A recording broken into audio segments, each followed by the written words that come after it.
সিংহের মতো একদিন বাঁচতে চাই, শিয়ালের মতো 1000 বছর বাঁচতে চাই না। ঠিক কিনা?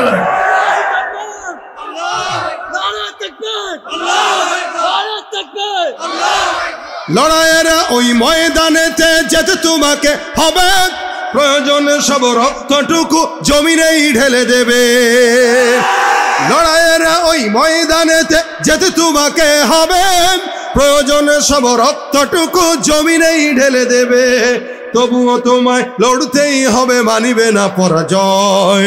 তবুও তোমায় লড়তেই হবে, মানিবে না পরাজয়।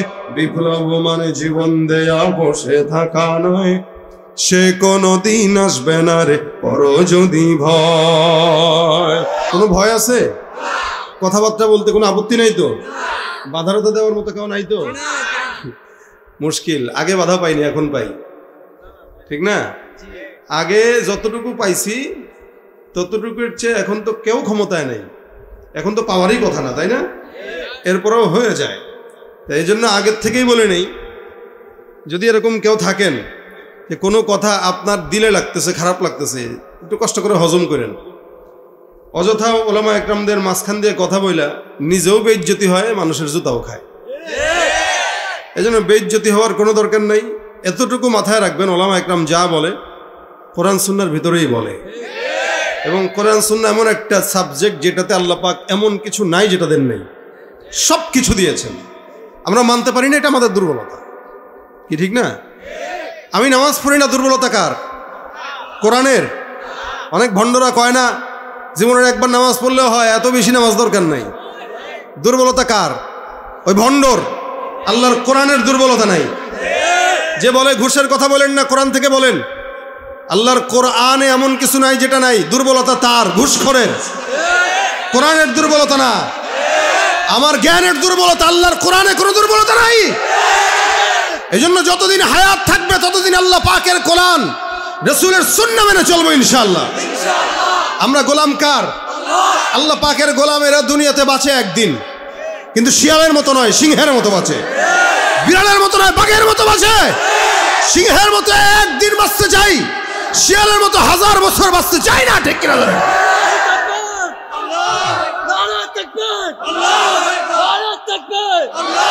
ভাইরা আমার, আল্লাহ পাক রব্বুল আলামিন যতদিন হায়াত রেখেছেন এই দুনিয়াতে তার গোলামির জন্যই আল্লাহ পাক পাঠিয়েছেন, অন্য কারো গোলামি জন্য না। এই কারণে প্রত্যেকটা জিনিস দুনিয়াতে মানুষ যে কাজ করে, এই কাজের পিছনে উদ্দেশ্য আছে কি নাই? আল্লাহ পাক যদি কোনো কাজ করেন সেটা কি উদ্দেশ্যহীন করবেন? কথা বলে না, করবেন? এই জন্য আল্লাহ পাক স্পষ্ট বলেছেন, আফা হাসিবতুম আন্নামা খলাকনাকুম আবাসা। তোমরা এটা ধারণা করো না, তোমরা কি মনে করো আমি তোমাদেরকে এমনি এমনি পাঠিয়েছি? না, তোমাদেরকে পাঠানোর পিছনে অন্যতম মূল কারণ ইল্লা লিয়াবুদুনি, তোমরা আমার ইবাদত করবা, এই কারণে তোমাদেরকে পাঠাইছি, নাহলে পাঠাইতাম না। আমি যদি তোমাদেরকে পাঠাইতাম তাহলে একমাত্র এটার কারণেই পাঠিয়েছি, অন্য কোনো কারণে না। সুতরাং ঘুষের জন্য আল্লাহ পাঠান নাই, সুদের জন্য আল্লাহ পাক পাঠান নাই, সন্ত্রাসীর জন্য পাঠান নাই, চাঁদাবাজির জন্য পাঠান নাই, মানুষের জায়গা চুরি করার জন্য পাঠান নাই, ব্যবসায় 2 নম্বরি করার জন্য পাঠান নাই, ওজনে কম দেওয়ার জন্য পাঠান নাই, কেউ কারো ঘাড়ে অস্ত্র ঠেকিয়ে তার থেকে টাকা আদায় করবে এটার জন্য পাঠান নাই। পাঠিয়েছেন কেন? গভীর রাতে আল্লাহর জিকির আদায় করবে। কথা বলে না? গভীর রাতে কার জিকির করবে? এটার জন্য পাঠিয়েছেন। আল্লাহ পাক গভীর রাতে বান্দা মাওলাকে ডাকার জন্য পাঠিয়েছেন। আল্লাহ পাক মসজিদে 5 ওয়াক্ত নামাজ পড়ার জন্য পাঠিয়েছেন। অর্থাৎ যা পাঠিয়েছেন প্রত্যেকটা জিনিস যেন আল্লাহর ইবাদত হয়। এবং এটা মাথায় রাখেন, একটা মুমিন যা করবে সব আল্লাহ পাকের গোলামি হয়ে যায়। যেমন আপনারা এই মাহফিলে এসেছেন, এটা কার জন্য? এটাতে সওয়াব আছে না নাই? একটা মানুষ নামাজ পড়বে, এটা ইবাদত। একটা মানুষ পর্দা করবে, এটাও ইবাদত। একটা মানুষ বাজারে যাবে, এটাও ইবাদত।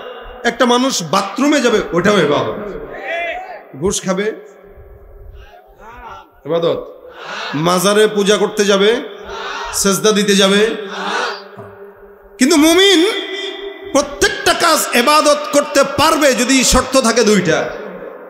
এক নম্বর, কেউ যদি আল্লাহর সন্তুষ্টির জন্য করে। দুই নম্বর, ওই কাজটা যদি রাসূল সাল্লাল্লাহু আলাইহি ওয়াসাল্লামের সুন্নাহ মোতাবেক করে।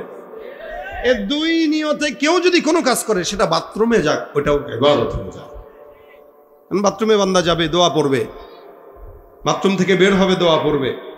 বাজারে যাবে, এই নিয়তে যাবে যে আমি বাজারে যাচ্ছি আমার বিবি, আমার বাচ্চাদের মুখে কিছু আহার তুলে দেওয়ার জন্য। তা আল্লাহর নবী বলেন ওই বাজারে যাওয়াটাও তার জন্য ইবাদত হয়ে যায়।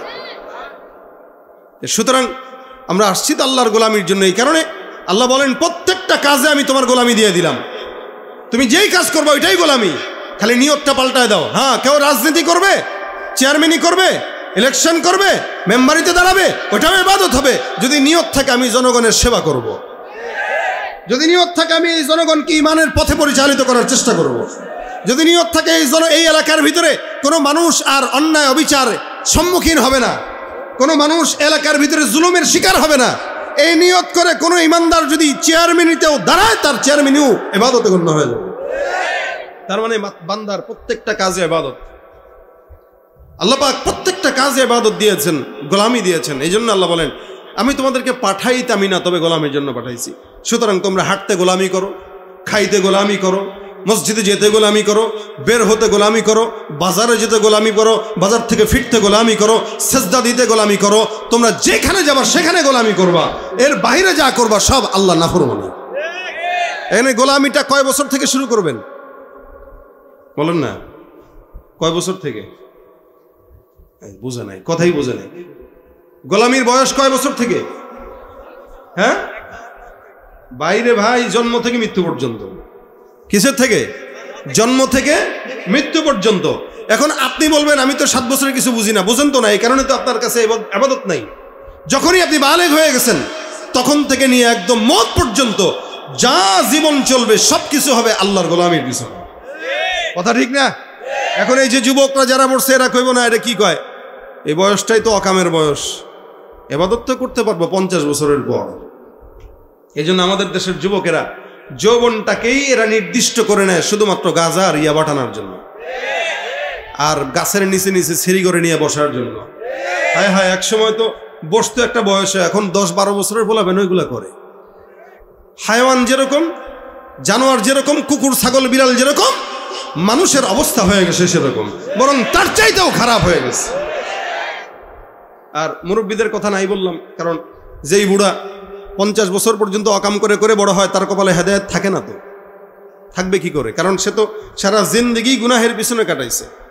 এই কারণে নিয়ত করবেন কালকে তওবা করব না, যে নিয়ত করে কালকে তওবা করব সে ঘুমাইলো, ঘুম থেকে আর উঠলো না, তার তওবা আসেনি আর। এই কারণে যৌবন বয়স থেকে ইবাদত করা। ভাই মনে রাখবেন, যৌবনের ইবাদতের দাম আল্লাহর কাছে বেশি। একটা যৌবনকালে মানুষের জোর যেমন থাকে, আমলের জোরও তেরকম থাকে। যৌবনকালের ইবাদত শুধু না, যৌবনকালে এই যে এখানে যেই যুবকগুলো আছে এই যুবকদেরকে যদি মসজিদে ঢুকাই দিতে পারেন, 10 জন যুবক যদি একসঙ্গে হয়ে বলে যে না এই এলাকায় শান্তিপুর এলাকা, না এই শান্তিপুর এলাকায় কোনো মারামারি চলবে না, চাঁদাবাজি চলবে না, ঘুষ চলবে না, সন্ত্রাসী চলবে না, 20 জন যুবক একসঙ্গে হয়ে কাজ করবে, এলাকার থেকে 1 সপ্তাহের ব্যবধানে সব দূর হয়ে যাবে ইনশাআল্লাহ। সমাজের দায়িত্ব যদি যুবকদেরকে দেওয়া হয়, দেখবেন সমাজ পরিবর্তন হয়ে গেছে। মুরব্বীরা সমাজ কেমনে পরিবর্তন করবে? মুরব্বীরা নিজেদের প্যান্ডেই তো পরিবর্তন করতে পারে না। ওযু করতে গেলে 5 বার ওযুর পানি পাল্টাইতে হয়। কেন? হস ঢিলা। কি বলেন? আমি এর আগে অনেক বছর আগে একটা ভিডিও দেখেছি। ওই ভিডিওতে কোনো একটা মন্ত্রী বা এমপিকে দেখেছিলাম, বক্তব্য দিতেছে, দিতে দিতে দিতে দিতে তার প্যান্ট খুলে গেছে। আপনাদের নজরে পড়ছে কিনা জানি না, বক্তব্য দিতে দিতে প্যান্ট খুলে গেছে। তো আরেকজন কয় স্যারের পায়জামা উঠায় দেয়। তো স্যারের পায়জামা উঠে দেয়, স্যার কিন্তু বক্তব্যই দিতেছে। স্যারের যে পায়জামা খুইলা মোটামুটি সব কিছু প্রকাশ, ওইটা স্যারের হুঁশ নাই, স্যার বক্তব্য দিতেছে আর প্যান্ট সামলাইতেছে স্যারের খাদেম। তো যে লোকের প্যান্টের কোনো হেফাজত নাই, ওই লোক জনগণের হেফাজত কেমনে করবে? কিন্তু ওই লোকের দায়িত্ব আপনার আমার যদি আমাদের দায়িত্ব যদি তার কাঁধে দেই, সে কিভাবে আমাদের দায়িত্ব পালন করবে? আর সমাজের যুবকদের কাছে যদি এই সমাজের দায়িত্ব দেওয়া হয়, প্রত্যেকটা যুবক চাইলেই এই সমাজকে শান্তির সমাজ করতে পারে। কথা বলেন ঠিক না? যুবকরা চাইলে পারে। এই জন্য জান্নাতটাও যুবকদের জন্য, কোনো বুড়াদেরকে আল্লাহ জান্নাত দিবে না। কথা কয় না? ঠিক কি বুঝে গেছেন না বুঝে গেছেন? বুঝা স্টেজে যে সমস্ত বুড়ো আছেন অথবা সামনে যে বুড়ো আছেন এরা কেউ জান্নাত পাবেন না, নিশ্চিত ধরে রাখেন। বিশ্বাস হয়নি এটা? যদি বলেন না পামু, পাইলে যায় না আপনি বুড়া হয়ে। আল্লাহ রসুল সাল্লাল্লাহু আলাইহি ওয়াসাল্লাম বলছেন কোনো মুরব্বীরা জান্নাতে যাবে না। এই রসুলের এই কথা শুনে এক মুরব্বী সাহাবী পর্যন্ত পেরেশান হয়ে কাঁদতে কাঁদতে বেহুশ হয়ে যাচ্ছিলেন। রসুল সাল্লাল্লাহু আলাইহি ওয়াসাল্লাম বলেন, এই তুমি বুড়া বয়সে জান্নাত চাও, কি করবা তুমি জান্নাতে যায়? তোমার এই জান্নাতে আল্লাহ পাক নিবে, তোমার নাই দাঁত, তুমি গোস্ত খাইতে পারবা না, জান্নাতে তোমার নেয়ামত সবাই কেমনে খাবা? আর জান্নাতে যাওয়ার পরে 72-73টা হুরের বর্ণনা আছে। এই হুর দিলে তুমি বুড়া বয়সে এই হুরে নিয়ে কি করবা? আলমারিতে সাজা রাখবা। আর যুবকদেরকে হুর দিলে এরা যথাযথ ব্যবহার করতে পারবে। কথা কয় না নাকি? বুঝেন না এই কথা? দেখেন না যুবকেরা বিয়ে করতে চায় একাধিক, একটাই করে না। বিয়ে করবা কয় টাকা? 4টা। কবে একটা কর আগে। এনে কারা কারা আছে অবিবাহিত? হাতটা তুলো তো। অবিবাহিত কারা কারা কারা অবিবাহিত? জোরে হাতটা তুলতে হবে। হ্যাঁ দেখি বিয়ে করে নাই কারা? করে নাই কারা? দেখ লজ্জা পাইতেছে নাকি এরা? এ পোলা তুমি করছো? ওই যে পিছনে করছে, করে নাই, হাত তুলো নাকি? পচাবো না, সমস্যা নাই, হাত তুলো। কারা বিয়ে করে নাই হাত তুলো। নারায়ে তাকবীর। শুধু অবিবাহিতদের আওয়াজ শুনতে চাই, নারায়ে তাকবীর। আল্লাহ বিয়ের ব্যবস্থা করে দেয়। ওই কাকাও হাত তুলে ফেলছে, একটু টেনশন নাই কাকা। দাড়ি পাকলে কি হয়েছে? অন্তর জোয়ান আছে না? তো দেখেন, তো যৌবন বয়সের ইবাদতের দাম আছে। রাসূল বলেন বুড়া বয়সেরা জান্নাতে যাবে না। বুড়া বয়সে জান্নাতে দিলে না খাইতে পারবে না বউ বলতে পারবে। এজন্য প্রত্যেকটা মুরব্বীকে আল্লাহ পাক রব্বুল আলামিন যখন জান্নাত দিবেন তখন 30 বছরের জওয়ান বানায় জান্নাত দিয়ে দিবেন। আল্লাহু আকবার, জবান খুলে বলেন আল্লাহ। এজন্য জওয়ানদের কারবার। কিন্তু জান্নাত পাওয়ার জন্য তো কাজ করা লাগবে না? জান্নাতের কাজ করা দরকার আছে না? গাঁজা খায়েন জান্নাত পাবেন নাকি? সন্ত্রাসী করেন জান্নাত পাবেন নাকি? কিছু কিছু মানুষ আছে যারা নিয়ত করে রাখে যে দুনিয়াতে আল্লাহ হায়াতটা এত দিছে, মোটামুটি 50 বছর হলে আল্লাহর কাছে তওবা করবো। এই টাইপের লোক আছে নি কিছু। আমার সাথে একজনের দেখা হয়েছিল।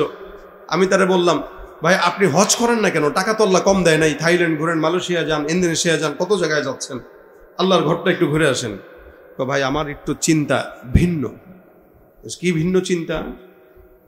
সে বলতেছে আমার চিন্তা হইল 50 বছর পর্যন্ত জীবনে গতানুগতিক যেমনে চলে এমনি চলবো। 50 বছরের পরে যায় হজ করার নিয়ত করছি।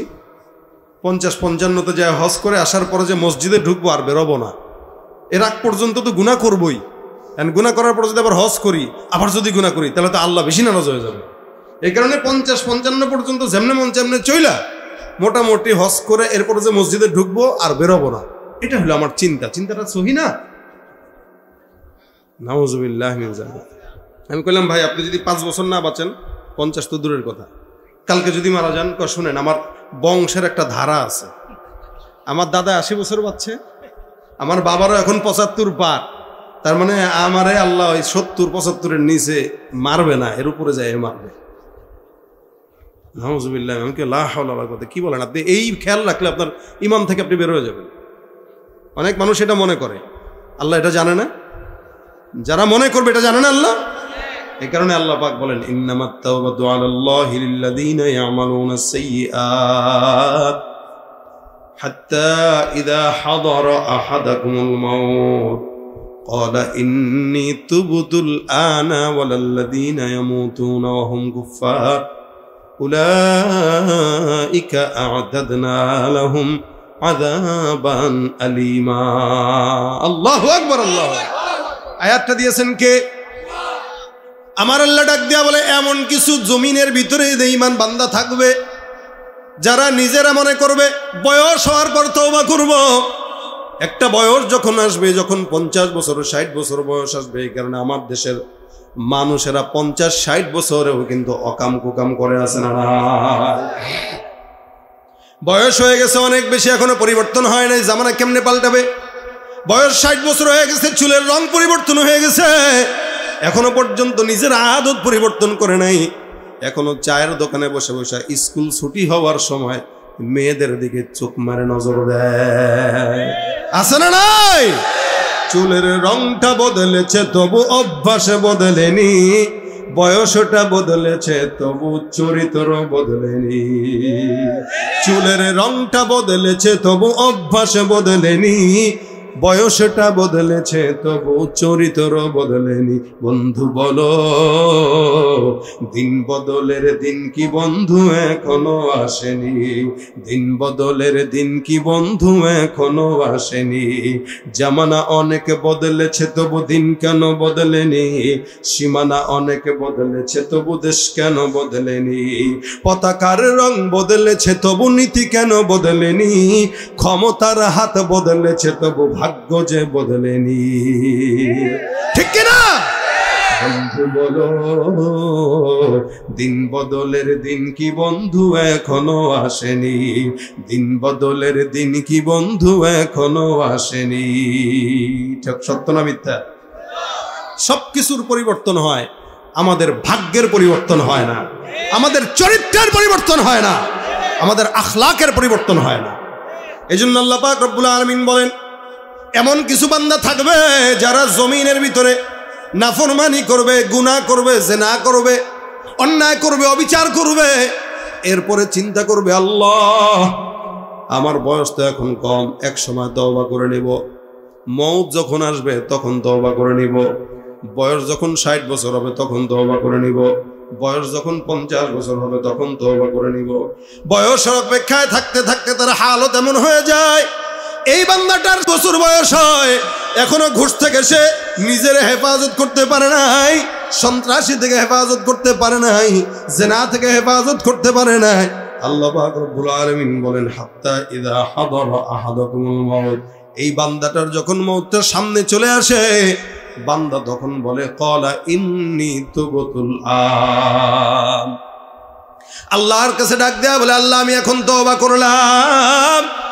ওই সময় যখন মওতটা সামনে আসে তখন বলে মালিক আমি এই সময় তওবা করলাম, আল্লাহ আমারে ক্ষমা করে দাও, হাজার হাজার গুনাহ করলাম। আল্লাহ পাক রব্বুল আলামিন বলে বান্দা সারা জিন্দেগি গুনাহ করলি, অন্যায় করলি, চাঁদাবাজি করলি, সন্ত্রাসী করলি, শেষ বয়সে মনে করলি তওবা করলে আমি আল্লাহ পাক মাফ করে দিব, কিন্তু না না, আমি আল্লাহ পাক রব্বুল আলামিন তখন ওই বান্দাকে বলি, বান্দা মনে করে তওবা করে মনে হয় আল্লাহর দরবারে মাফ চায় কবর যাবে। আল্লাহ বলেন ওয়ালাল্লাযীনা ইয়ামুতুনা ওয়া হুম কুফার, ওই বান্দা মনে করে তওবা মনে হয় নসিব হয়েছে, কিন্তু না না, বান্দা এমন অবস্থায় মারা যায় যেন বান্দা কুফুরের হালতে মারা গেল। নাউযুবিল্লাহ। ওই সমস্ত বান্দাদের ব্যাপারে আল্লাহ বলেন যারা মনে করে 70 বছরে তওবা করবে আর ওই অবস্থায় মরে, এই তওবার আগে আল্লাহ পাক রব্বুল আলামিন বলতেছেন তওবা তো নসিব হয় না, বরং সে ঈমানদার অবস্থায় মরে না, বরং সে কুফরি অবস্থায় মরে। এই সমস্ত বান্দার জন্য আল্লাহ পাক রব্বুল আলামিন বলেন তাদের জন্য আমি আল্লাহ পাক উলাইকা আ'তাদনা লাহুম আযাবান আলীমা, এই সমস্ত বান্দার জন্য আমি সারা জিন্দেগি ভর আমি বান্দাদের উপরে আযাব রেখে দিলাম, যেটা কিয়ামতের ময়দানে বান্দার জন্য অপেক্ষা করবে। এই কারণে নবীর উম্মতের দল যুবক ভাইয়েরা খুব লক্ষ্য করে শুনেন, আপনার বয়স এখন 10 বছর, এখন কোনো বান্দার বয়স 20 বছর, কারো বয়স 30 বছর। মানুষের আসার যেমন সিরিয়াল আছে, বান্দার যাওয়ার কোনো সিরিয়াল নাই, যার কারণে এই যৌবন বয়সটা গুনাহের জন্য না, যৌবন বয়সটা মারামারির জন্য না, রাজনৈতিক কন্দলের জন্য না, যৌবন বয়সটা নিরিবিলি মাওলার সঙ্গে প্রেম করার বয়স। এখন তো সমাজের যুবকেরা অধিকাংশই স্কুল কলেজে যায় পড়ালেখার নামে, আর ওখানে যায় রাজনীতির বলির শিকার হয়ে লাশ হয়ে ঘরে ফিরে। এজন্য প্রত্যেকটা স্কুল কলেজ ভার্সিটি এবং শিক্ষাঙ্গনগুলোতে রাজনীতি নিষিদ্ধ করার সময়ের দাবি, যাতে অন্তত এরা মানুষ হতে পারে, তারপরে রাজনীতি করুক, কোনো সমস্যা নাই। কিন্তু পড়ালেখা বাদ দিয়ে রাজনীতি করে, আর রাজনীতির নামে এরা এক একটা অমানুষ হয়ে সমাজের ভিতরে এমন কোনো অন্যায় নাই যেটা করে না। ছাত্র তুমি দেশের সম্পদ, জাতির ভবিষ্যৎ, দুশ্মনেরা বানাইতে চায় তোমারে অসৎ। ছাত্র তুমি দেশের সম্পদ, জাতির ভবিষ্যৎ, দুশ্মনেরা বানাইতে চায় তোমারে অসৎ। মানুষ গড়ার আঙ্গিনাতে দেয় না তোমায় মানুষ হতে, মানুষ গড়ার আঙ্গিনাতে দেয় না তোমায় মানুষ হতে। শিক্ষাঙ্গন রাখে রণক্ষেত্র বানাইয়া, অবশেষে মায়ের কাছে লাশখানা দেয় পাঠাইয়া। জীবনের শ্রেষ্ঠ সময় বন্ধু আর মিলবে না, এ সুযোগ হারায়ও না, এ সুযোগ আর পাবে না, এ সুযোগ হারায়ও না কারো ফান্দে পড়িয়া। সারাটা জীবন যাইব কান্দিয়া কান্দিয়া, সারাটা জীবন যাইব কান্দিয়া কান্দিয়া। ঠিক কিনা? প্রত্যেকটা যুবকের বোঝা উচিত, মা বাবা কষ্ট করে টাকা দেয় পড়ালেখার জন্য, কোনো মানুষের গোলামি করে মৌতের জন্য না। মনে রাখবেন, যাদের পিছনে আপনারা ছুটেন এরা আপনাদেরকে টিস্যুর মতো ব্যবহার করে। টিস্যুর ব্যবহার শেষ, আপনাদেরকে বাথরুমে ফেলতেও দ্বিধা করবে না। এটা হয়েছে বাংলাদেশে অতীতে, এটাই হয়, এটাই হবে। এ কারণে সুন্দর জীবনটা দুনিয়ার কোনো মানুষের পিছনে ছুটে নষ্ট করার কোনো যৌক্তিকতা নেই। একমাত্র মাওলার পিছনে নষ্ট করেন, আল্লাহর পিছনে ছুটেন। এই জন্য আল্লাহ পাক রব্বুল আলামিন বলে, বান্দা আমি আল্লাহ পাক রব্বুল আলামিন তোমাকে আমার গোলামির জন্য প্রেরণ করলাম। যৌবন বয়সটা বান্দা যেমনে মন যেমনে চইল না, এটা দামি বয়স, দামি হায়াত। এই হায়াতের মধ্যে আল্লাহ পাক যখন বান্দাকে বরকত দেয়, আর হায়াত পাওয়ার পর বান্দা যখন ওটার কোনো সুন্দর কাজে না লাগাইতে পারে, আল্লাহ পাক রব্বুল আলামিন বলেন তার মওতটা নসিব হয় কুফরের হালতে। এই বান্দার মওতটাও তখন বান্দার ভালো হালতে নসিব হয় না। ভাইরা আমার, এই কারণে তওবার হায়াতের কথা আল্লাহ পাক বলেন, কারণ এই সমাজের ভিতরে এমন কোনো বান্দা নাই যেই বান্দা অন্যায় করে না, গুনাহ করে না। যৌবন বয়স হোক, বুড়ো বয়স হোক, বৃদ্ধ বয়স হোক, যেই বয়স হোক না কেন, এখানে এমন কোনো বান্দা নাই যেই বান্দাটা এই কথা বলতে পারবেন আমার জিন্দগিতে আমার কোনো গুনাহ নাই। আছেন নাকি কেউ? যত বড় পীর হোক, বুজুর্গ হোক, আল্লাহওয়ালা হোক, বান্দার গুনাহ নাই এমন কোনো মানুষ নাই। আমিও যেমন গুনাহ করি আপনারাও তেমন গুনাহ করেন। তবে হ্যাঁ, খবরদার খবরদার, কাউকে কোনোদিন গুনাহগার মনে করে কাফের বানায় জাহান্নামে পাঠায় দেওয়ার ইখতিয়ারও কোনো বান্দার নাই। যে যত বড় গুনাহগার হোক, আল্লাহ তাকে জান্নাত দেবে নাকি জাহান্নাম দেবে, এটা আল্লাহর হিসাব।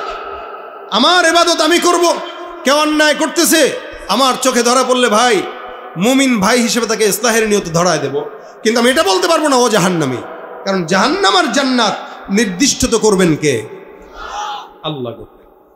এই কারণে ধমকি আসছে হাদিসে। আল্লাহ পাক রব্বুল আলামিনের পয়গম্বরের সাহাবী আবু হুরায়রা বলেন, নবী করিম সাল্লাল্লাহু আলাইহি ওয়াসাল্লাম ঘটনা বর্ণনা করে, বনি ইসরাইলের জামানায় দুইজন আল্লাহর বান্দা, এ আল্লাহর দুইজন বান্দা, একজন ভালো ইবাদত করে, আরেকজন গুনাহের কাজ করে। ভালো ইবাদত করে যে সে ইবাদতই করে 24টা ঘন্টা মাওলার ইবাদতে সময় লাগায়।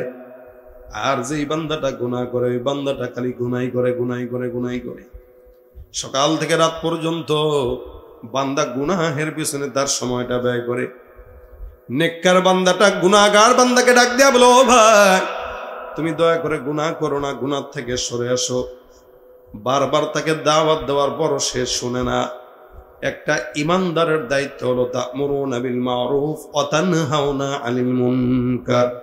ইমানদার বান্দা তার পার্শ্ববর্তী মুমিন ভাইদেরকে অন্যায় করতে দেখলে তাকে নিষেধ করবে, এটাই তার কাজ। এই লোকটাও নিষেধ করে, ভাই খবরদার অন্যায় করা যাবে না, কিন্তু গুনাহগার বান্দাটা শুনে না। এই বান্দাটা নেকের কাজ করে, ওই বান্দাটা গুনাহের কাজ করে, কিন্তু গুনাহের কাজ থেকে ফেরত হওয়ার জন্য বললেও সেই বান্দা শুনে না। হঠাৎ করে একদিন গুনাহগার বান্দা ডাক দেয়া বলে, বেটা তুই আমার বন্ধু মানুষ, আমারে বারবার তুমি আমল করার কথা বলো, আমাকে তুমি আমার আল্লাহর কাছে ছেড়ে দাও, তুমি তোমার জান্নাত নিয়ে থাকো, দয়া করে কোনোদিন তুমি আমারে আর উপদেশ দিতে আসবা না। আমার যা মন চায় আমি তাই করবো, তোর মাথা ঘামাতে বলছে কি? সমাজে এই টাইপের কিছু ছেলে আছে না নাই বলেন তো? আপনি নামাজের কথা বলবেন, বলবে ভাই আমার নামাজ, আমি বলবো তোর নামাজ তুই পড়, তুই আমার জ্ঞান দিতে আসিস না, যা ভাগ। এই টাইপের কিছু মানুষ যখন বলে, তখন তার কাছে এই অবস্থা থেকে তার কাছে বিদায় হবেন, হেদায়েতের দোয়া করে, আল্লাহ তুমি তাকে হেদায়েত দিয়া দাও। এটাই হলো কাজ। আমার পয়গম্বরকে কাফের বেঈমানের আঘাত দেয়। আল্লাহ নবীর ফেরেশতা জিবরিল, আল্লাহ পাক রব্বুল আলামিনের পয়গম্বরের কাছে জিবরিল ডাক দিয়া বলেন, পয়গম্বর আপনার কাছে আল্লাহ পাক রব্বুল আলামিন আমাকে পাঠাইলো। আল্লাহ পাক বলছেন, হে নবী, আমার মাওলায় বলেছেন আপনি যদি আল্লাহ পাক রব্বুল আলামিনের কাছে বলেন তায়েফটাকে আল্লাহ পাক উল্টায় দিবে। আপনি যদি একবারের জন্য বলেন আল্লাহ পাক তায়েফটাকে উল্টায় দিবে, আর আপনি যদি তাদেরকে মাফ করে দেন সেটা আপনার হিসাব। আল্লাহর নবীকে হাজার হাজার কষ্ট দেওয়ার পর আমার পয়গম্বর বলে, আল্লাহুম্মা হদি কওমি, হে আল্লাহ আপনি আমার এই অবুঝ উম্মতদেরকে হেদায়েতের নূর দান করে দেন। সুবহানাল্লাহ। এটা নবীর গুণ। কেউ অন্যায় করবে, আপনি তাকে বাধা দেওয়ার পরে সে যদি যা বেটা তোর রাস্তা তুই মাপ, আপনি বলবেন আল্লাহ তুমি হেদায়েত দাও। এবার এই দুইজন বান্দা, যে একজন নেককার একজন গুনাহগার, নেককার ডাক দিয়া কয়, এই আল্লাহ তোর জীবনে মাফ করবে না, তুই জাহান্নামী। বুঝেন না, ইবাদতের ঠেলায়। একজন বান্দা মনে করেন সারা রাত জিকির করে, আরেকজন করে না, কয় তুই তো বেটা জাহান্নামী, নালায়েক, নাখান্দা, নামাজের ধারের কাছে যায় না, বেটা বেঈমান, তুই কাফের হয়ে মরবি। এই ধমক হাদিসে দেওয়া নিষেধ আছে। এই ইমানদার বান্দাটাও একই কাজ করেছে। কারে আল্লাহ তোর কাছে হেদায়েত দিবে না, তুই জাহান্নামী। আমি তোরে ভালো ভালো কথা বলি, তোর ভালো লাগে না, তার মানে তুই জাহান্নামী, তোর কপালে হেদায়েত নাই। আল্লাহ পাক রব্বুল আলামিনের হাবিব সাল্লাল্লাহু আলাইহি ওয়াসাল্লাম বলেন, আবু হুরায়রা বলেন, পয়গম্বর বলেছেন, এই যে দুই বান্দা কিছুদিন পরে তাদের ইন্তেকাল হয়ে যায়, কিছুদিন পরে তাদের যখন ইন্তেকাল হয়, আমার আল্লাহ ডাক দেয়া বলে, এ বান্দা হাসর নাসর তাদের বিচার আল্লাহ পাক রব্বুল আলামিন দ্বারা করা দেয়। আল্লাহ ডাক দেয়া বলে, বান্দা তোমাকে আমি আল্লাহ পাক জমিনের ভিতরে ইবাদত করার জন্য আমি আল্লাহ পাক তোমাকে সুযোগ দিলাম, তুমি ইবাদত করেছো, কিন্তু তুমি ওই যে পাশের যে বান্দা আছে সে গুনাহ করছে, সে গুনাহ করার কারণে তুমি তাকে দাওয়াত দিতানি। বলে হ্যাঁ আল্লাহ দিছি তো। আচ্ছা তুই তারে একদিন বলছস না তোর কপালে হেদায়েত নেই, আল্লাহ তোর জান্নাত দিবে না জাহান্নাম দিবে? বলছি তো। আল্লাহ কেন বলছিনি? যে আল্লাহ ওর সারাদিন গুনাহ করে, নাফরমানি করে, আমি তারে ভালো পথে ডাকি, বন্ধু হিসেবে তারে জান্নাতে নিতে চাই। কত বড় বেঈমান হইলে সে আমাকে ধমক দিয়া কয়, তোর রাস্তা তুই মাপ, আমার রাস্তা আমি দেখবো, আমার আল্লাহর উপরে ছেড়ে দে। যদি ইবাদতই না করে আল্লাহ তুমি তারা কেমনে জান্নাত দিবে? এই কারণে আমি বলছি তুই তো জাহান্নামী, তোর কপালে হেদায়েত নাই। আল্লাহ কয়, তার মানে আমার দয়ার ব্যাপারে তোমার কোনো সন্দেহ আছে, এই কারণে তুমি এই কথা বলছো যে আমি তারে দয়া করবো না, হেদায়েত দেবো না, জান্নাত দিব না, নাকি? আল্লাহ আমি তো বুঝি নাই। কে ফেরেশতা যা, এই লোকটা মনে করছে আমার দয়া কম, এই লোকটা মনে করছে সে নিজেই তাকে জান্নাতের সার্টিফিকেট আর জাহান্নামের সার্টিফিকেট দিচ্ছে, সুতরাং তার সারা জিন্দেগির আমল বরবাদ, ওরে জাহান্নামে দিয়া দে। আর যেই বান্দাটা আমার উপরে দয়ার আর রহমতের আশাবাদী হয়ে আমার উপরে তাকে ছেড়ে দিয়েছে, তাকে আমি আল্লাহ চাইছি তো মাফ করে দিছি, তাকে জান্নাত দিয়ে দে। এই জন্য আবু হুরায়রা বলেন, একজন ইমানদার বান্দা সারা জিন্দেগি ইবাদত করলো কিন্তু একটা কথার কারণে জাহান্নামী হয়, আরেকজন গুনাহগার বান্দা সারা জিন্দেগি গুনাহ করার পর আল্লাহর উপর আশাবাদী থাকার কারণে আল্লাহ জান্নাত দিয়ে দেয়। এই জন্য কোনো বান্দাকে জাহান্নামী বলার আগে 10 বার চিন্তা করা লাগা উচিত যে আমি কতটুকু মাওলার দরবারে বেশি কবুল, আর সে কতটুকু কবুল, আপনি কতটুকু ভালো, আমি কতটুকু ভালো, এগুলো মরার পর মাওলা ছাড়া কেউ আর বলতে পারবে না, ঠিক কিনা? এই জন্য ভাইরা আমার, আমি আমার নফসের ফিকির করবো, হাসিবু ক্বাবলা আন তুহাসাবু। এখানে যেহেতু আমরা সবাই গুনাহগার, আমিও গুনাহ করি, আপনারাও গুনাহ করেন, এজন্য প্রত্যেকের উচিত নিজের গুনাহের হিসাব নিজে নেওয়া। ভাইরা আমার, আগের জামানার ঘটনা, এখন জামানা একরকম না। জামানা যত সামনের দিকে আগাইতেছে মানুষ তত গুনাহের দিকে আগাইতেছে, ঠিক না? আচ্ছা, বর্তমান সময় মোবাইলের জামানা, এই মোবাইলটা যত দিন হইল আসছে, বাংলাদেশে অ্যান্ড্রয়েড সেট কত বছর হবে আসছে? 15 বছর। কথা কয় না নাকি? আপনারা কিছুই জানেন না, কথাবার্তা বোঝেননি আমার? আমি তো এক টানে কথা বলতেছি, নাকি আপনারা ঘুমাইতেছেন? কোনটা? অ্যান্ড্রয়েড সেট আসছে কত বছর বলেন? কোন সালে আসছে? হয়তো 2007-8 সাল থেকে, 12 পর থেকে। যখন থেকে অ্যান্ড্রয়েড সেট আসলো তখন থেকে এই জাতির উপর গজব নামা শুরু হইল, যেগুলো আমাদের বাবারা কল্পনাও করে নাই। ওই সমস্ত জিনিস এখন আমাদের বাবারা রাত জেগে জেগে দেখে, চোখ নষ্ট করে। কথা কয় না? এই হালত তো দুনিয়াতে চলতেছে। আমরা শুনেছিলাম না, মোবাইল দিয়েছেন কে? অমুক সরকার। আমি তখন বলতাম যে মোবাইল দিয়েছে কে, এটা না বলে বলতে পারে না যে ঘরে ঘরে নোংরামি, অকাম, কুকাম, জেনা ব্যভিচার সরাইছে কে? অমুক সরকার। অর্থাৎ যত উন্নতি হবে, যত উন্নতি বাড়বে, সমাজে তত অধপতন নেমে আসবে। এক সময় মানুষ, আমরা আমাদের বাপদাদার দিকেই তাকাই বা এই এলাকার মানুষদের অবস্থায় যদি বলি, বলেন তো আগেও মহিলারা চলতো, এখনো চলে। এক সময় কি হইতো, একটা 50 বছরের মুরব্বীও যদি রাস্তা দিয়ে হাঁটতো আর কোনো পরপুরুষ দেখতো, কি তার সামনে খুইলা দাঁড়ায় থাকতো? সুন্দর করে ঘোমটাটা এই পর্যন্ত ঢেকে কোনো গাছের আড়ালে লুকায় যেত। কথা কয় না? পুকুর পাড়ে লুকায় যেত। এটা মা বোনদের হালত ছিল। আর এখন বর্তমান সময়ের মা বোনরা কোনো পরপুরুষকে দেখলে পরাবে তো দূরের কথা, না তাকাইলে কয় কাপুরুষ। কাপুরুষ ওড়না বুকে থাকলে ওটাকে সরা দেখা দেয়। আর মার্কেটে, বাজারে, ঘাটে কোথায় যাবেন, স্বাধীনতার নামে সব জায়গায় তাদের বিচরণ চলতেছে। অথচ ইসলাম তাদেরকে সর্বোচ্চ স্বাধীনতা দিয়েছে, কম দেয় নাই। কিন্তু তারা তাদের অবস্থান বুঝে না, যার কারণে একদল শিয়ালের দলেরা যেমন শিয়াল মুরগির স্বাধীনতা চায়, বিড়াল মাছের স্বাধীনতা চায়, ঠিক তেমনি চরিত্রহীন লম্পটরা নারীদের স্বাধীনতা চায়। নারী স্বাধীনতার নামে এলো কলঙ্কের জোয়ার, একই নারীর অধিকার কখনো জানি শেষ হবে এই অশ্লীলতা। ওয়ার্ড কমিশনার থেকে ইউনিয়ন পরিষদে ক্রমান্বয়ে দেখো রে ভাই একেবারে সংসদে আসলে নাই। নারী থাকবে সুখের ঘরে, এত কষ্টের কি দরকার, একই নারীর অধিকার কখনো জানি শেষ হবে এই অশ্লীলতা। ঠিক কিনা ভাইরা আমার? এক সময় আমরা আমাদের মা বোনদেরকে দেখতাম, সকালবেলা যখন আমাদের মারা আমাদেরকে ঘুম থেকে জাগাইতেন, মাদেরকে আমরা, দাদিদেরকে আমরা দেখতাম একটা জিকির করতেন, সুবহানাল্লাহ, আলহামদুলিল্লাহ, লা ইলাহা ইল্লাল্লাহ। যায় নামাজের জন্য, নামাজের জন্য আলাদা একটা জল চকি ছিল। কি বলেন? আপনাদের এলাকায় আছে কিনা জানি না। অনেক এলাকায়, গ্রাম দেশে মারা নামাজ পড়ার জন্য আলাদা একটা চকি রেখে দিত। এই চকিতে যায় নামাজ থাকতো, একটা সুন্দর কাপড় থাকতো। এখনো আমার মাকে আমি দেখি, এটা আলাদা চকি আছে নামাজের। এখানে একটা কাপড় থাকে, নামাজ পড়ার সময় কাপড়টা চেঞ্জ করে ওইখানে বসে নামাজ পড়ে তসবিহ বাজায় করে, কি বলে, ওজিফা পাঠ করে। ছোটবেলা থেকে আমি আমার নানিকে দেখেছি, মাকে দেখেছি, দাদিকে দেখেছি। যখন নাকি আমাদের ঘুম ভাঙতো তখন দেখতাম মা জিকির আদায় করে, কোরআন তেলাওয়াত করে, সুবহানাজিল মুলকি ওয়াল মালাকুতি সুবহানাদিল ইজ্জাতি, এগুলা পড়ে। আমাদের সন্তান বয়সী, শিশু বয়সে আমাদের ঘুম ভাঙতো মা বাবার কণ্ঠের তেলাওয়াত আর জিকিরের আওয়াজে। আর বর্তমান সময়ের বাচ্চাদের ঘুম ভাঙে আমাদের মা বাবাদের মোবাইল, ফেসবুক, ইউটিউবের আওয়াজে। তাহলে বাচ্চারা শিখবে কি বলেন?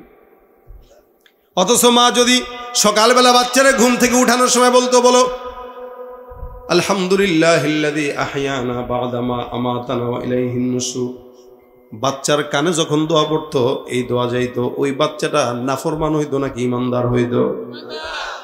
এই জন্য আল্লাহ পাক বলেন, এ বান্দা, জামানার ভিতরে সবার গুনাহ আছে, কিন্তু জামানা যত সামনের দিকে আগাবে মানুষ তত জাহান্নামের দিকে আগাবে। আর জামানা যত অতীতে চলে গেছে মানুষ সব জান্নাতের দিকেই চলে গেছে। অর্থাৎ আসবে অধিকাংশ জাহান্নামী, আর গেছে যারা অধিকাংশই কি জান্নাতি। কারণ আজ থেকে 10 বছর আগে, 20 বছর আগে, 100 বছর আগে যে জন্মগ্রহণ করেছে, আমার চাইতে 10 বছর হইলেও সে নবীর জামানার নিকটে।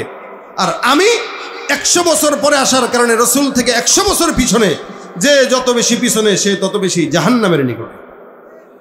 এই জন্য আল্লাহ পাক রব্বুল আলামিন বলেন, ওয়াস-সাবিকুনাস সাবিকুন উলাইকাল মুকাররাবুন ফি জান্নাতিন নাঈম সুল্লাতুম মিনাল আউয়ালিন ওয়া কলিলুম মিনাল আখিরিন। আল্লাহ পাক রব্বুল আলামিন বলেন, জমিনের ভিতরে যারা অতীতে চলে গেছে এরাই নিকটবর্তী আল্লাহর আর জান্নাতের জামানা যত সামনের দিকে আগাবে অধিকাংশ মানুষ জাহান্নামে যাবে, কম সংখ্যক মানুষ জান্নাতে যাবে। এই জন্য অধিকাংশ মানুষ যদি জান্নাতে যেতে চায়, আল্লাহর নবী সাল্লাল্লাহু আলাইহি ওয়াসাল্লাম বলেন, শেষ জামানায় বান্দা গুনাহের বোঝা মাথায় নিয়ে যদি একবার পড়ে আস্তাগফিরুল্লাহ, বলেন না আস্তাগফিরুল্লাহ, নবী বলেন পাহাড় সমান অথবা সমুদ্রের ফেনা সমান গুনাহ যদি হয়, আমার আল্লাহ ওই বান্দার সব গুনাহগুলো মাফ করে দিবেন। সুবহানাল্লাহ। একবার খালি সুবহানাল্লাহ আস্তাগফিরুল্লাহ পড়বে। রাসূল সাল্লাল্লাহু আলাইহি ওয়াসাল্লাম বলেন, ওয়াল্লাহি ইন্নী লা আস্তাগফিরুল্লাহ ওয়া আতুবু ইলাইহি ফি কুল্লি ইয়াউম। আল্লাহর নবী ডাক দিয়া বলেন, আমি পয়গম্বর রাসূল সাল্লাল্লাহু আলাইহি ওয়াসাল্লাম হওয়া সত্ত্বেও প্রতিদিন কমাস কম ইস্তেগফার করি আল্লাহর দরবারে। বলে কতবার? আকসারা মিন ৭০ মাররা। আল্লাহ পাক রব্বুল আলামিনের হাবিব বলেন, আমি প্রতিদিন ৭০ বারের বেশি আল্লাহর দরবারে ইস্তেগফার আদায় করি। সুবহানাল্লাহ। নবী করিম সাল্লাল্লাহু আলাইহি ওয়াসাল্লাম যদি ৭০ বারের বেশি পড়ে, আপনার আমার গুনাহ অনুযায়ী সারা জিন্দেগি পড়া উচিত, সারা জিন্দেগি। অর্থাৎ জবানকে বসায় রাখার কোনো সুযোগ নেই। একদিকে গুনাহ হচ্ছে, আরেকদিকে ইস্তেগফার। কিন্তু সমাজের মানুষ গীবত গাইতে পছন্দ করে, সমাজের মানুষ গান গাইতে পছন্দ করে, গালি দিতে পছন্দ করে, বকাবাদি করতে পছন্দ করে, আস্তাগফিরুল্লাহ বলার লোকের অভাব। এই কারণে আল্লাহ পাক রব্বুল আলামিনের হাবিব অন্য হাদিসের মধ্যে বলেন, মাল্লাজিমাল ইস্তিগফার জাআলাল্লাহু লাহু মিন কুল্লি হাম্মিন ফারাজা। নবী ডাক দিয়া বলেন, কোন বান্দা যদি জবানের ভিতরে ইস্তিগফার উঠায় নেয়, আল্লাহ পাক রব্বুল আলামিন ওই বান্দার যত পেরেশানি আছে সব পেরেশানি আল্লাহ দূর করে দিবেন। সুবহানাল্লাহ। যত পেরেশানি সব যদি কেউ দূর করতে চায়, আল্লাহ পাক ওই বান্দার পেরেশানি দূর করার জন্য ইস্তিগফারটাকেই আল্লাহ পাক যথেষ্ট করে দিয়েছেন। হাসান বসরি রাহমাতুল্লাহ আলাইহির কাছে এক আল্লাহর বান্দা আসছেন। এই ঘটনাটা বলে শেষের দিকে যাচ্ছি, একটু খেয়াল করে শুনেন। এই ঘটনায় কয়েকটা শিক্ষা আমাদের জন্য আছে। হাসান বসরি রাহমাতুল্লাহ আলাইহি বলেন, উনাই বসে আছেন, উনার কাছে একজন খানকায় একজন লোক গেছে। লোক যাওয়ার পর ডাক দিয়া বলে, হুজুর, এমন কোন গুনাহ নাই আমার জিন্দেগিতে নাই, আপনি দয়া করে আমাকে এমন একটা আমল শিখিয়ে দেন যে আমলের কারণে আল্লাহ পাক আমাকে সমস্ত গুনাহ যেগুলো আছে এগুলো মাফ করায় দেন। হাসান বসরি বলেন, যাও বেশি বেশি বাসায় যেয়ে পড়ো আস্তাগফিরুল্লাহ। গুনাহ মাফের জন্য কি শিখাইলেন? আস্তাগফিরুল্লাহ। আরেকবার বলেন, আস্তাগফিরুল্লাহ, আস্তাগফিরুল্লাহ, আস্তাগফিরুল্লাহ। হাসান বসরি শিখাই দিলেন বেশি বেশি ইস্তিগফার করবা। আরেকজন লোক ঢুকলো, ঢুকে ডাক দিয়া বলে, হুজুর, আমি এমন একজন লোক, যেই এলাকায় থাকি ওই এলাকায় আল্লাহ পাক রব্বুল আলামিন বৃষ্টি বন্ধ করে দিয়েছেন, বৃষ্টি নাই। আমাকে আপনি এমন একটা আমল শিখায় দেন যে আমলের কারণে আল্লাহ পাক রব্বুল আলামিন আসমান থেকে বৃষ্টি নাজিল করবেন। হাসান বসরি বলেন, যাও বেশি বেশি একটা জবান দিয়া পড়বা আস্তাগফিরুল্লাহ। একজন আসলো গুনাহ মাফের জন্য, তারাও দিল আস্তাগফিরুল্লাহর সবক। আরেকজন আসলো বৃষ্টি হওয়ার জন্য, তারাও দিল আস্তাগফিরুল্লাহর সবক। আরেকজন এসে ডাক দিয়া বলে, হুজুর, আমার সম্পদ নাই, বরকত নাই, এমন একটা আমল দেন যে আমলের সম্পদ হয়। কি হয়? সম্পদ হয়। হাসান বসরি বলেন, যাও যাও বেশি বেশি পড়ো আস্তাগফিরুল্লাহ। আরেকজন আল্লাহর বান্দা ডাক দিয়া বলে, হুজুর, আমার সন্তান হয় না, বিয়ে করলাম অনেক বছর, আমার একটা আমল শিখায় দেন যে আমলের কারণে আল্লাহ পাক আমার সন্তান দিবেন। সুবহানাল্লাহ। আমল শিখতেছেন সন্তান পাওয়ার জন্য। আমরা তো সন্তান পাওয়ার জন্য বাবার দরবারে যাই, খাজার দরবারে যাই, মাজারে যায় মান্নত করি, শাহজালালের মাজারে গরু নিয়ে দৌড়ায়। কেউ ফিরে না খালি হাতে, খাজা তোমার দরবার থেকে খালি হাতে ফিরে না। কি নিয়ে ফিরে? গাজা নিয়ে ফিরে। লালনের মজলিসে যায়, গাজা খায়, আর কয় আল্লাহ গাজা বানাইছে, খাবো না কেন? আল্লাহর নেয়ামত না। গাজা খায় আর কয় এটা তো আল্লাহ বানাইছে, কেন দিলে খাবো না? তো খাজা বাবার দরবারে যদি সন্তান চান, সন্তান দিবে? হ্যাঁ, কোনো পীর সন্তান দিতে পারে? কথা বলে না। আপনারা মনে করেন পারে না? পীরের কাছে রেখে আসলেন বউরে যে একটু বরকত টরকত দিয়ে দেন না, এই বরকত এমন দেওয়া দিবে যদি সন্তান হয় বুঝবেন এই সন্তান আপনার না, আপনার বাবার। বুঝে না এরা? পীরে যদি সন্তানের বরকত দেওয়ার পরে সন্তান হয়, পীরের কাছে রেখে আসছেন বউরে, এরপরে সন্তান হয়, বুঝবেন এটা আপনার না, কার? বাপের। বাপের, ওই পীর বাবার, ভণ্ড বাবার। এজন্য খবরদার, বাবার দরবারে খাজার দরবারে মান্নত কইরা সন্তান চাওয়া হারাম, শিরকি ছাড়া কিচ্ছু না। ঠিক কিনা জোরে কর? পীরগিরি আর মাজার পূজা চলছে দেশটা জুড়িয়া, শিরকি আর ভণ্ডামিতে দেশটা গেছে ভরিয়া। গাজার কলকি টান মারিয়া, গাজার কলকি টান মারিয়া দেখায় খাজার শান। ওরা শিক্ষিত শয়তান, ওরা শিক্ষিত শয়তান, ওরা শিক্ষিত শয়তান। ঠিক কিনা? চাবো কার কাছে? সন্তান দিবেন কে? হাসান বসরি বলেন, যাও যাও, সন্তান হয় না, বেশি বেশি পড়ো আস্তাগফিরুল্লাহ। আরেকজন এসে ডাক দেয়া বলে, হুজুর আমার এলাকার ভিতরে নদী নালা সব শুকায় যাইতেছে, এমন একটা আমল দেন যে আমলের কারণে আল্লাহ পাক নদী নালায় পানি দিবে। কয় যাও আস্তাগফিরুল্লাহ পড়ো। আরেকজন এসে ডাক দেয়া বলে, হুজুর আমার ফসলাদিতে বরকত হয় না, এমন একটা আমল দেন যে আমলের কারণে আল্লাহ পাক বরকত দিবে। কয় যাও বড় আস্তাগফিরুল্লাহ। 6 জন আসলো, 6 জনকে আমল দিল কয়টা? কয়টা? কি বলেন না? আস্তাগফিরুল্লাহ, আস্তাগফিরুল্লাহ, আস্তাগফিরুল্লাহ, আস্তাগফিরুল্লাহ, আস্তাগফিরুল্লাহ, আস্তাগফিরুল্লাহ, আস্তাগফিরুল্লাহ। আল্লাহ আমাদের ইস্তিগফারের কারণে বদৌলতে আপনি আমাদের গুনাহ মাফ করেন। পাশ থেকে খাদেম ডাক দিয়ে বলে, হুজুর আমল কি আর জানা নাই নাকি? একটা আমলই দিলেন। হাসান বসরি বলেন, শোনো, যে আমলটা আমি তাদেরকে দিলাম এটা এমন সাধারণ কোনো আমল নাই। এই আমলটা এমন একটা আমল যে আমল আমার আল্লাহ স্বয়ং কোরআনে তার উম্মত আর বান্দাকে দান করেছে। আল্লাহ কোরআনে বান্দাকে এই ইস্তিগফারের আমল দিয়েছে। আমার আল্লাহ ডাক দিয়ে বলেন, ফাকুলতু আস্তাগফিরু রাব্বাকুম ইন্নাহু কানা গাফফারা। ইস্তিগফার করো, ক্ষমা আল্লাহ পাক রব্বুল আলামিন তোমাকে করবে। গুনাহ পাহাড় সমান হোক না কেন, কোন বান্দা ইস্তিগফার করলে আল্লাহ পাক তার গুনাহ সব মাফ করে দিবেন। শুধু তাই নয়, আমার আল্লাহ পাক বলেন, ইউরসিলিস সামা আলাইকুম মিদরারা। কোন এলাকায় যদি বৃষ্টি না হয়, ইস্তিগফার যদি কেউ করে, আমার আল্লাহ ওই এলাকার ভিতরে ভরপুর বৃষ্টি দান করে দিবেন। সুবহানাল্লাহ। ওয়ায়ুমদিদুকুম বিআমওয়াল। সম্পদের অভাব, ব্যবসায় বরকত হয় না, আল্লাহ পাক বলেন ইস্তিগফার করো, আমি আল্লাহ তোমাকে সম্পদের বন্দোবস্ত করে দিব।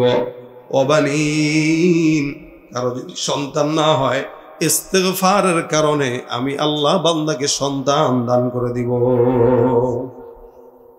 ওয়াজআল লাকুম জান্নাত ওয়াজআল লাকুম আনহারা। আল্লাহ পাক রব্বুল আলামিন বলেন, যদি কোনো বান্দার ফসলে বরকত না হয়, নদী নালায় পানি না থাকে, আমি আল্লাহ ওই বান্দার ফসলে বরকত, নদী নালায় ভরপুর পানির বন্দোবস্ত করে দিব। জোরে জোরে বলেন সুবহানাল্লাহ। তাহলে আমল কয়টা? একটা, কিন্তু ফায়দা অনেক। এই জন্য হায়াতের ভিতরে যা গুনাহ করলাম, আপনি আমি আজকের মজমায় আসছি, এখান থেকে আমল নিয়ে যান। এতক্ষণ পর্যন্ত যত মানুষ যত বয়ান করলো সব ভুলে গেলেও সমস্যা নাই, কিন্তু এই জিনিসটা ভুলবেন না। আজকে থেকে নিয়ত করবেন, যতদিন হায়াত আছে, হায়াতের ভিতরে বাঁচলে যখন সময় হয়, জবানটা খুলে আস্তাগফিরুল্লাহ আস্তাগফিরুল্লাহ। 5 ওয়াক্ত নামাজের পর 20 বার 20 বার করে বললে 100 বার, প্রত্যেক দিন 100 বার করে বললে মাসে কয়শো বার? 3000 বার। যদি নিয়ম ছাড়া পড়েন, সারা জিন্দেগিতেও 3000 বার পড়বেন না। হাতে একটা তসবিহ উঠায় নেবেন, পকেটে একটা তসবিহ রাখবেন। তসবিহ যদি হাতে থাকে, যখনই তসবিহটার দিকে নজর দিবেন বলবেন আস্তাগফিরুল্লাহ আস্তাগফিরুল্লাহ আস্তাগফিরুল্লাহ। তসবিহ রাখার ফায়দা হলো এটা, তসবিহ হাতে থাকলেই বরকত, আর জবানে আল্লাহর জিকির উঠে যায়। এই কারণে যখন সময় হয় বিবিকে বলবেন তুমিও পড়ো, আমিও পড়ি, সন্তান তুইও পড়, বাবাও পড়বে, সন্তানও পড়বে, মাও পড়বে, বিবিও পড়বে। প্রত্যেকটা ঘরে ঘরে যদি ইস্তেগফারের আমল উঠে, যত বিপদ মুসিবত টেনশন পেরেশানি অভাবগ্রস্ততা সব দূর করবেন কে? আল্লাহ।